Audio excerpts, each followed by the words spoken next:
All right. Well, I am pleased to welcome the Honorable Patricia Scotland, Secretary General of the Commonwealth.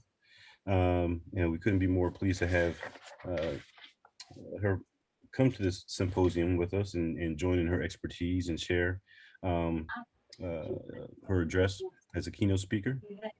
I think it really culminates and bringing together all the ideas, the research, what is going on in the field amongst the practitioners and academics from around the world. So we are delighted to have um, the Honorable Patricia Scotland. So Patricia Scotland was born in the Commonwealth of Dominica. She is the 10th of 12 children and grew up in London. She completed her honors degree at London University at the age of 20 and was called to the bar at Middle Temple at the age of 21. So that's quite extraordinary. Her career has been marked by achieving a number of extraordinary firsts, not least of which was to be the first woman in the more than 700-year history of the office to serve as Her Majesty's Attorney General for England and Wales and for Northern Ireland. So that's another remarkable feat. Um, while holding these and other senior ministerial office duties, she was given responsibility, inter alia, for gender equality, domestic violence, forced marriage, and international child abduction. And from these positions, promoted diversity and equality of opportunity, in particular for women and girls. As the only woman to have been appointed Secretary General of Commonwealth, she is placing special emphasis on mobilizing the 54 nations of the Commonwealth to tackle climate change, including its disproportionate impact on women, and through women's enterprise to build the resilience of smaller or more vulnerable countries. Eliminating domestic violence and violence against women and girls is another area of focus. So please join me as we welcome the Honorable Patricia Scotland. Thank you. Well, firstly, can I say what an honour and a privilege it is? So Professor Mark Holzer, Professor Mark Fudge, Professor Prajapati Trivedi, and other members of the organising committee for this symposium, and my colleagues from the Commonwealth Secretariat. Actually, this is a quite momentous day today, because as many of you will now know, tragically, His Royal Highness, the Prince Philip, died this morning. And this was one of the great innovators and challengers of performance management. So it is with real sadness that I come to you, but also I think that this meeting could actually honor him. And if I may, I would just like us to have a moment of silence as we remember his life and his service to the people of the Commonwealth, which represents 54 nations, 2.5 billion people, 60% of whom are under the age of 30.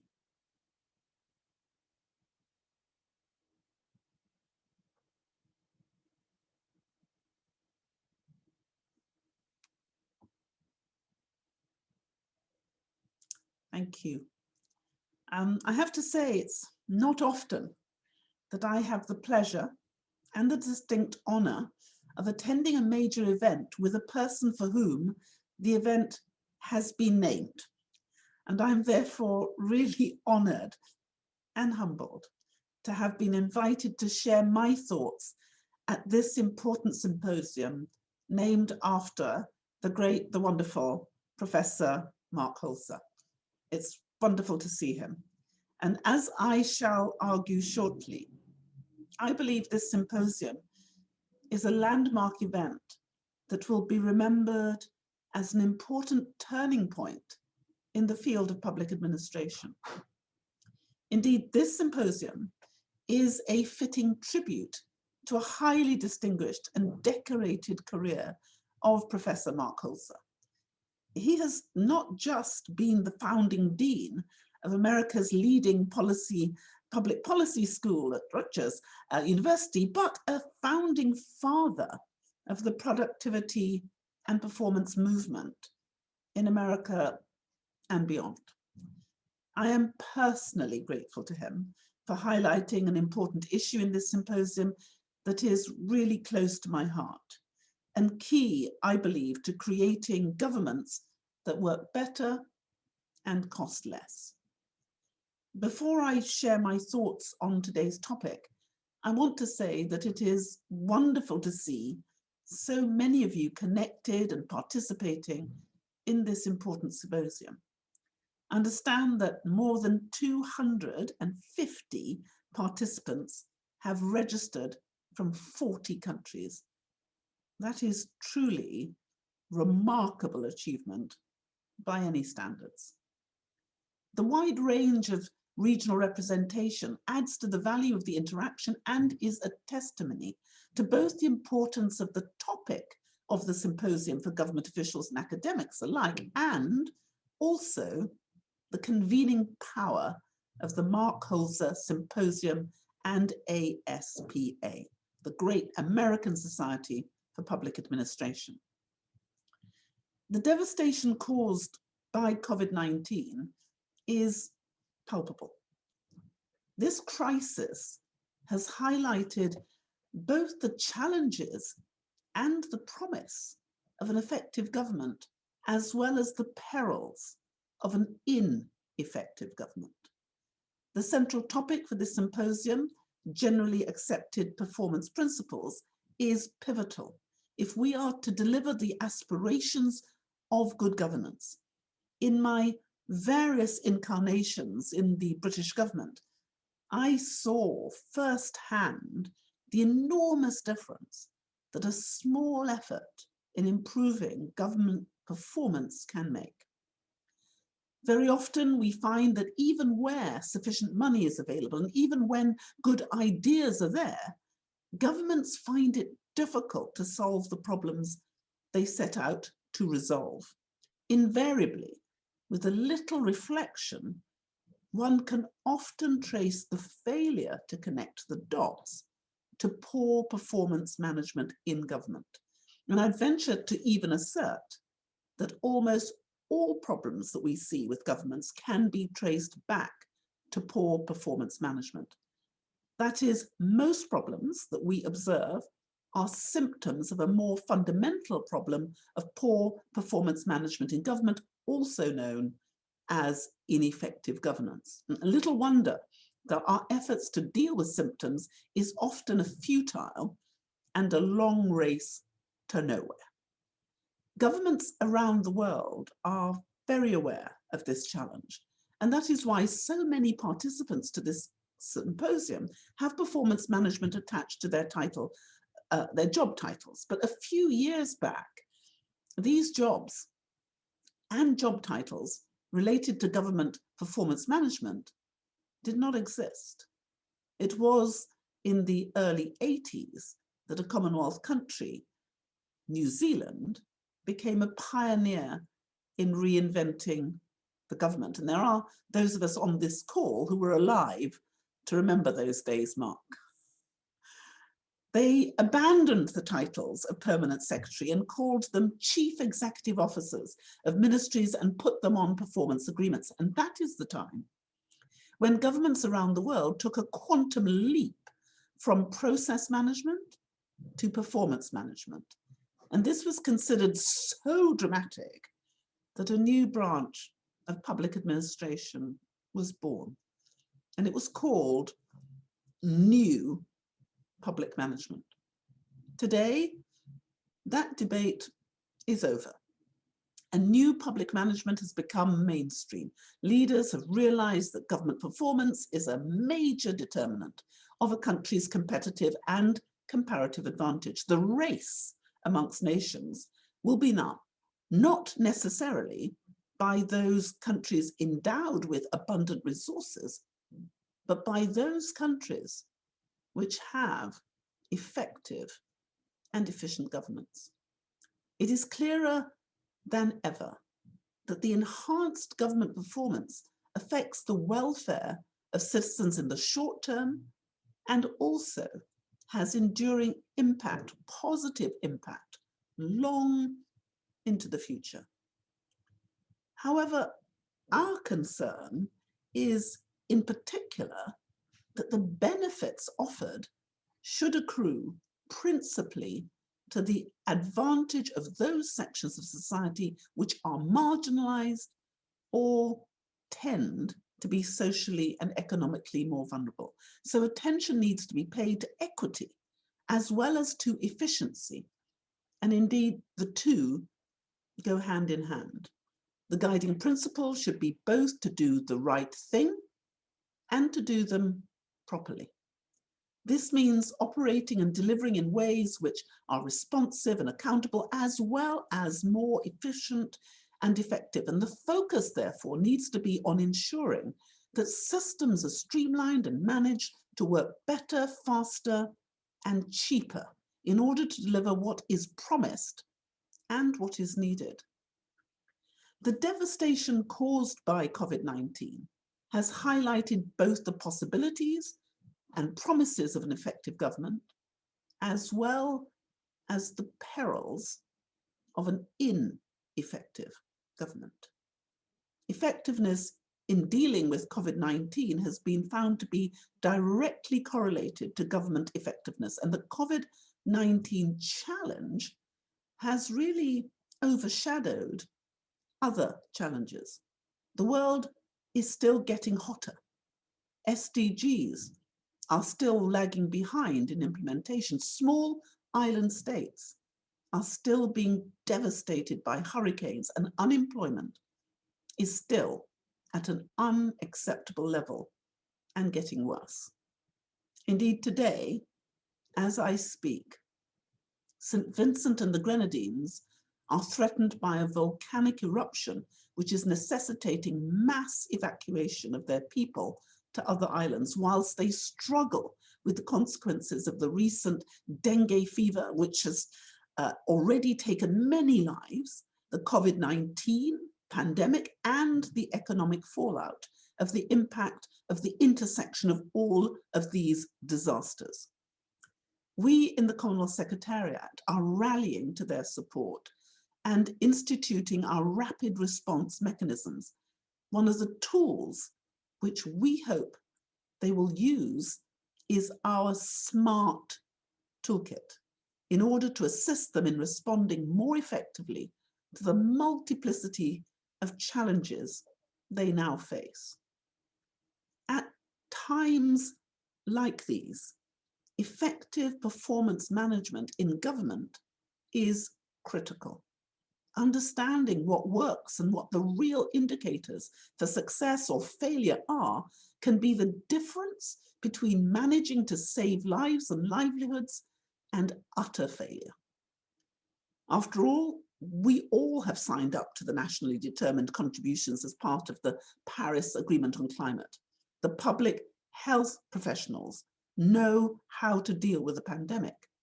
The truth is that we have good ideas, but the challenge is how do we actually manage to implement those ideas effectively, if at all.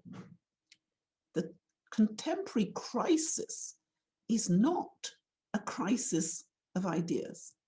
Rather, it is about translating those ideas into results and concrete actions. This is where poor performance is guilty as charged, even if we agree that poor performance of government is a root cause of most of our contemporary challenges. Where do we begin? So I really want to take this opportunity to thank each and every one of you who have deemed it necessary to participate in this symposium, because in truth, you are our hope. Your acuity, your determination, your knowledge, experience, and skills are what we will together be able to use to craft what we need to do.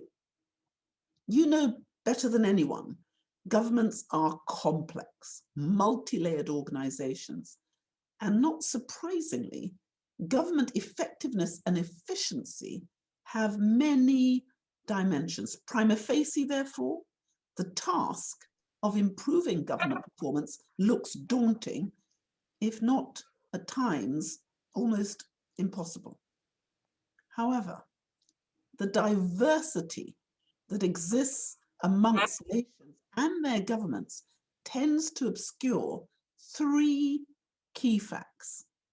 First, many of the problems involved in managing government are a result of a few underlying causes. Second, the underlying causes of poor government performance are similar in nature across a diverse set of countries. Thirdly, countries have successfully dealt with these few underlying causes using remarkably similar approaches. And viewed in this light, the challenge of government performance management appears more manageable. This then is the guiding spirit of our work in this area. We look for what works and what does not. We distill the key aspects of the methodology for improving government performance and call it the toolkit. The institutional context of each country may differ a little, but we are struck by the similarities and relevance of our experience for each other. Therefore, I do hope that you will focus on what is common amongst us, rather than the differences that separate us. Arguably, we not only have some of the best minds amongst us in this symposium, but also some of the most experienced civil servants. Therefore, I'm hopeful that if any group can come up with the generally accepted performance principles, it will be you. Today you will, I hope, agree the performance of a government lies in the eyes of the beholder. Three people looking at the same government department can rate it as good, bad, or ugly. And this subjective evaluation has done more harm than good to the operations and the morale of the governments. According to some, lack of consensus on what constitutes good performance is the fundamental problem of government performance management. And that is why I'm so pleased that ASPA and Mark Holzer Symposium have decided to focus on this critical challenge.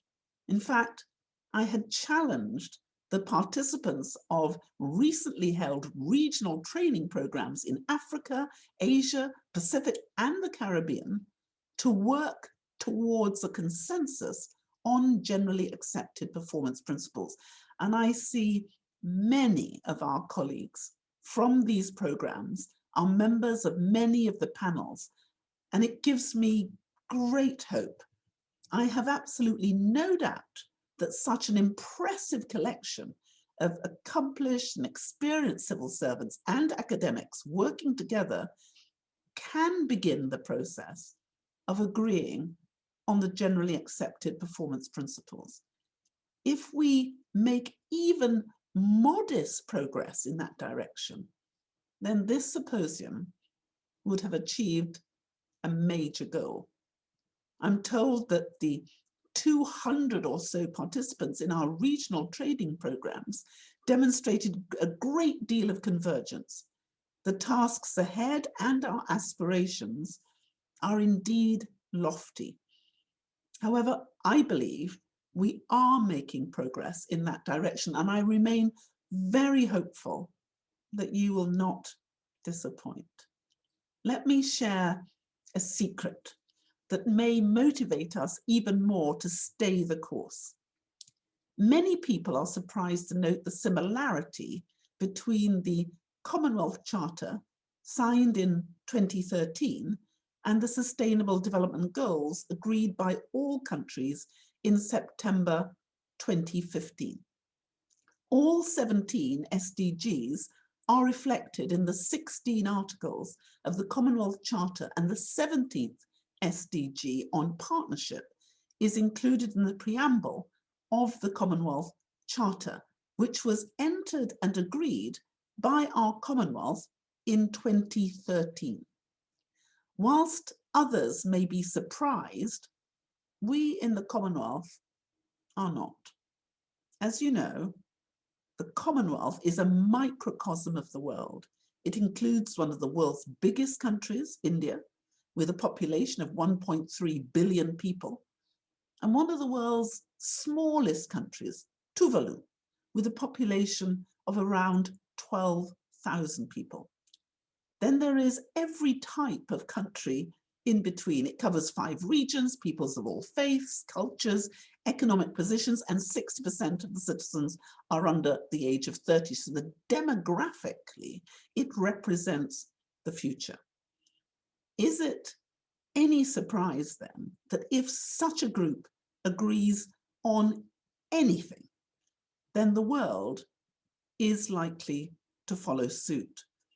That is what happened with the SDGs and the Paris Agreement, where the Commonwealth in November 2015 in Malta agreed on the winning formula, namely enforceability, 2 degrees Celsius, and a 1.5 aspirational target to reduce emissions, which was affirmed just a week later in December 2015 at COP21, when the world came to the same consensus.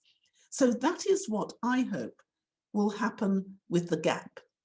So before I conclude, I want once again to thank you for inviting me to be with you on this important occasion. I assure you that I shall wait with bated breath to hear about the progress on the generally agreed performance principles. And I'm confident that us having the great man here with us himself, you won't disappoint. So thank you very much indeed.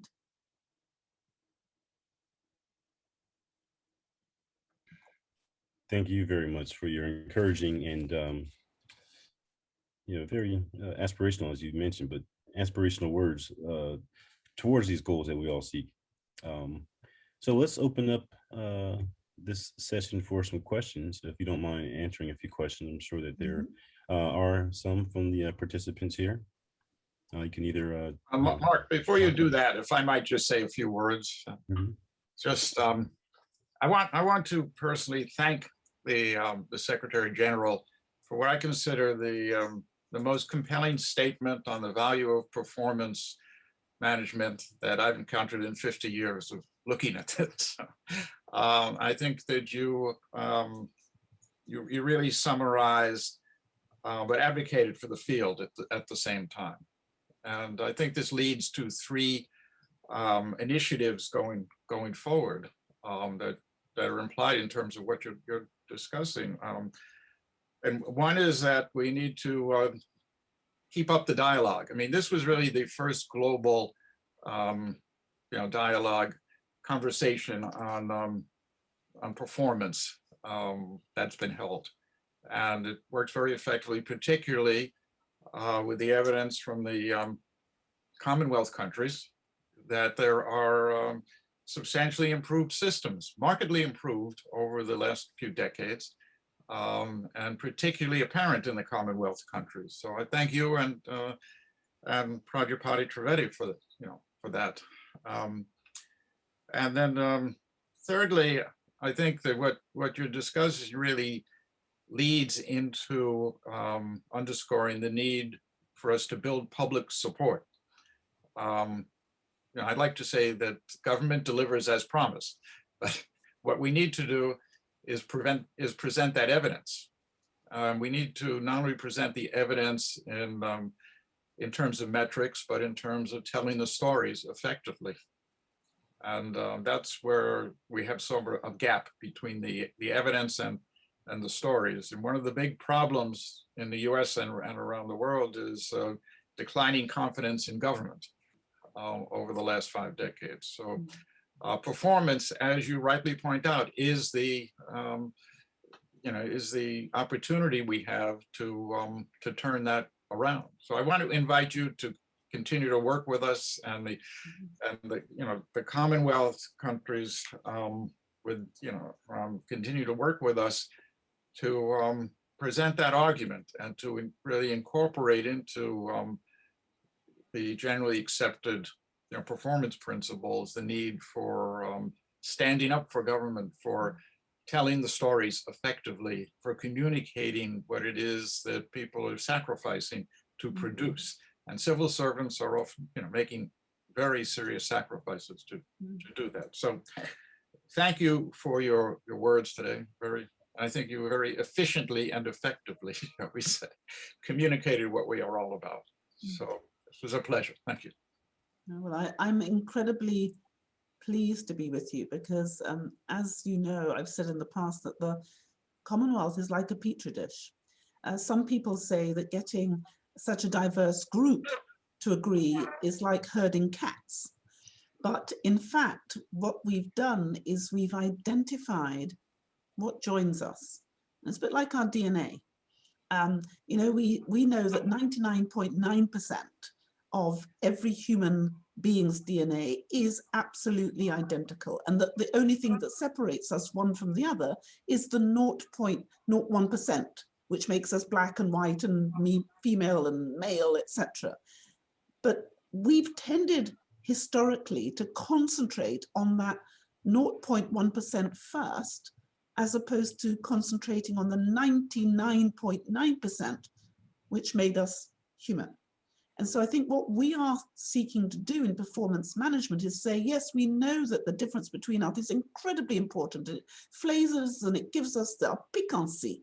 But actually, what we can do to help each other is to concentrate on the things we have in common, which are the 99.9%. And if we share that, and if we understand it, if we look at the data, if we can disaggregate what works and what doesn't work, and we are bold enough and generous enough to do that, a discussion, that debate together, then we'll get there faster, cheaper, and more easily.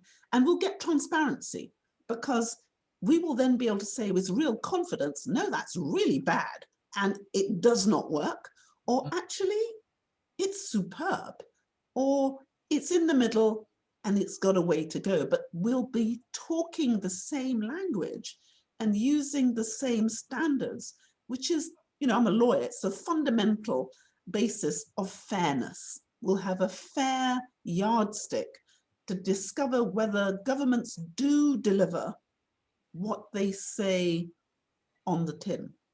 But it does mean that the bad guys will have nowhere to run, because we will have empirical data which says, no, sorry, I'm afraid you are a waste of space.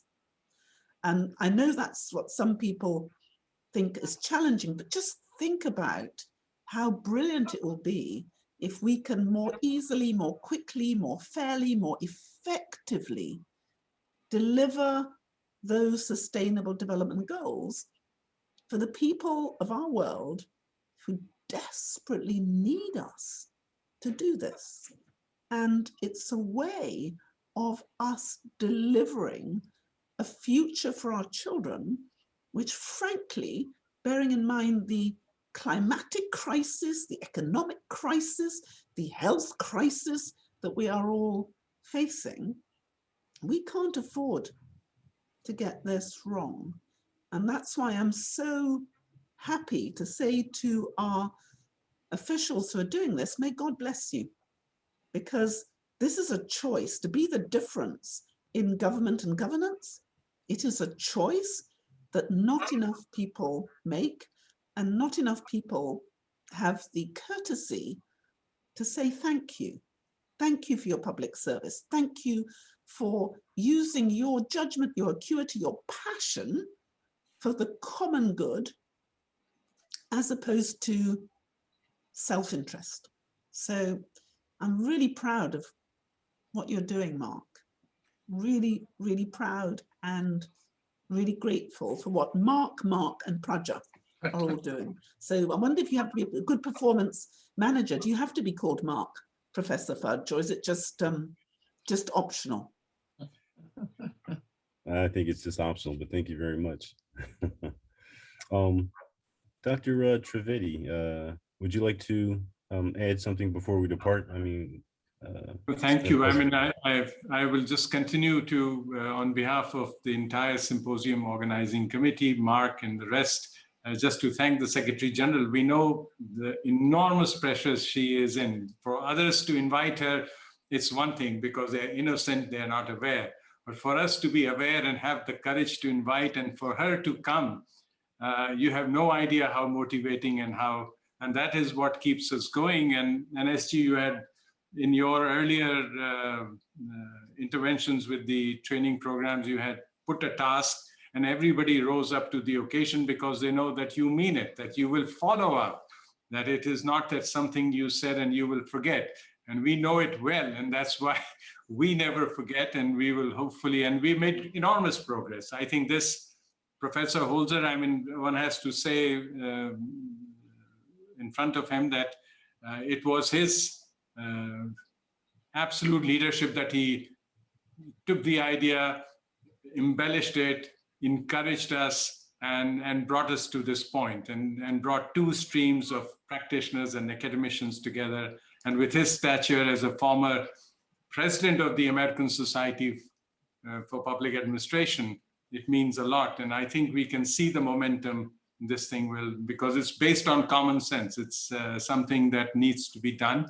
It's not any rocket science. In fact, we have to simplify things to make progress in this case, as opposed to making them more complicated. So SG, thank you very much. We know you have what a schedule you had. I've already seen on the website of the Commonwealth Secretariat all the stuff and what you have moving forward, your interview with BBC and the rest. So SG, thank you very much for coming and keeping up the date. Thank you. Well, it's my great privilege and pleasure. I think I've got Miss Amanpour next. So I think okay. I'm very happy to have been with you at this stage. And I really am grateful to you, Praja, because as I hope everyone knows, Praja Trivedi has very magnificently agreed to be our program director for our performance management implementation course that we have now delivered in January. We delivered the Africa-Europe region. In February, we delivered the Asia region. And just in March, we've just finished the Caribbean and the Pacific. And the real support that we've had from across the Commonwealth. And I'm able to say to you, I've been talking to a number of our leaders. In fact, just yesterday, I was talking to His Majesty, the King of Lesotho, who is fascinated by what we're doing on performance management. And I'm having real support from Uhuru Kenyatta, from Mia Motley, from all of our leaders who are seeing this as a real opportunity for the future. We know what Sri Lanka and others have done. So our Commonwealth is totally committed to this, and therefore everything that you collectively do will really help us to deliver what it says on the tin. So from me, on behalf of 2.4 billion people, my huge thanks, but also Praja, I'm afraid, is right. I've got a brain like and memory like an elephant. I never forget, and everything you tell me that you're going to do, I sort of clock it, and I will come back and say, so Mark, Praja, how are we doing? And have we got the gap yet? And you've got as long as you like next Monday, maybe? So thank you, God bless you. I've got my next thing coming up now, but I can't thank you enough. I can't thank you enough, and we really need this. So it's goodbye from me.